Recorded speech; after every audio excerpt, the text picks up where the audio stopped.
Good morning student. இந்த வீடியோவில் நாம என்ன பார்க்க போறோம் அப்படின்னா, உங்களுக்கு ஒரு டிஃபரன்ஷியல் ஈக்குவேஷன் கொடுக்க போறாங்க. அந்த டிஃபரன்ஷியல் ஈக்குவேஷன் வந்து first order linear differential equation in எக்ஸ்ல இருக்கா அப்படின்றத பார்க்க போறோம். போன வீடியோ ஒய்ல இருக்கான்னு செக் பண்ணோம், அதை நீங்க பார்த்துட்டு வரணும்.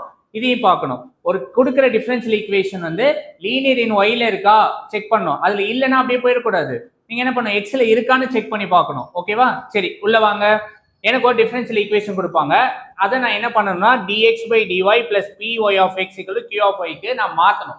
மாற்றினதுக்கு அப்புறம் என்னோட p வேல்யூவும் q வேல்யூவும் ஃபங்க்ஷன் இன் ஒய்ல இருக்கணும். p வேல்யூவும் q வேல்யூவும் y டேர்ம்ல இருக்கணும், ஃபங்க்ஷன் ஆஃப் ஒய்ல இருக்கணும், எக்ஸ்ல இருக்கக்கூடாது.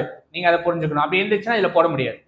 அப்படி இருந்துச்சு அப்படின்னா நீங்க ஃபர்தரா சொல்யூஷன் எப்படி இதெல்லாம் x into integrating factor integral over q of y integrating factor dy plus c integrating factorனா e per integral p dy. ஓகேவா? இதில் போட்டு சொல்யூஷன் கண்டுபிடிக்கணும். எக்ஸாம்பிள் பாருங்க. எனக்கு ஒரு டிஃபரன்ஷியல் ஈக்குவேஷன் கொடுக்குறாங்க. நான் இந்த டிஃபரன்ஷியல் ஈக்குவேஷன் லீனியர் இன் எக்ஸ்ல இருக்கா அப்படின்னு கண்டுபிடிக்கிறது நான் என்ன பண்ணணும்னா, இதை dx by dy plus p of y which is equal to qy multiplication of x இங்க வர மாதிரி நான் எழுதணும்.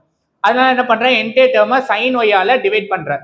அப்ப இது கேன்சல் ஆயிரும். இங்க sin y வரும், இங்க sin y வரும். இது வந்து cot y ஆ மாறும், இது sin squared y ஆ மாறிடும். இப்போ ஈக்குவேஷன் பாருங்க, dx by dy plus p of y னா cot y, x மல்டிப்ளிகேஷன் இருக்கு, equal to q of y.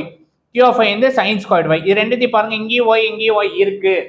அப்ப dx by dy எழுதினதுக்கு அப்புறம் p யும் q யும் ஃபங்க்ஷன் ஆஃப் y ல இருக்கு அப்படின்னா நீங்க என்ன பண்ணணும், இந்த மெத்தட்ல சாட்டிஸ்ஃபை ஆகுது கண்டுபிடிச்சிட்டோம். அப்ப சொல்யூஷன் வந்து இதை போட்டு டெவலப் பண்ணி போடணும். ஓகேவா? இப்படிதான் கண்டுபிடிக்கணும். அப்ப இந்த கிவன் டிஃபரன்ஷியல் ஈக்குவேஷன் வந்து லீனியர் இன் எக்ஸ்ல இருக்கு அப்படின்றது புரிஞ்சுதா? ஓகே. இப்போ இந்த கொஸ்டினை பாருங்க.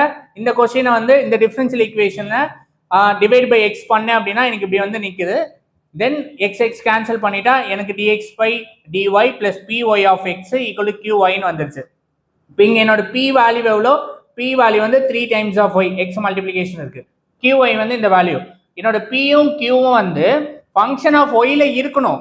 ஆனா p ஃபங்க்ஷன் ஆஃப் y ல இருக்கு, q வந்து ஃபங்க்ஷன் ஆஃப் y யும் x இருக்கு, மிக்ஸ்டா இருக்கு. அப்படி இருந்துச்சு அப்படின்னா லீனியர் இன் எக்ஸ்ல இந்த மெத்தட்ல போட முடியாதுன்றதை நீங்க புரிஞ்சுக்கணும்.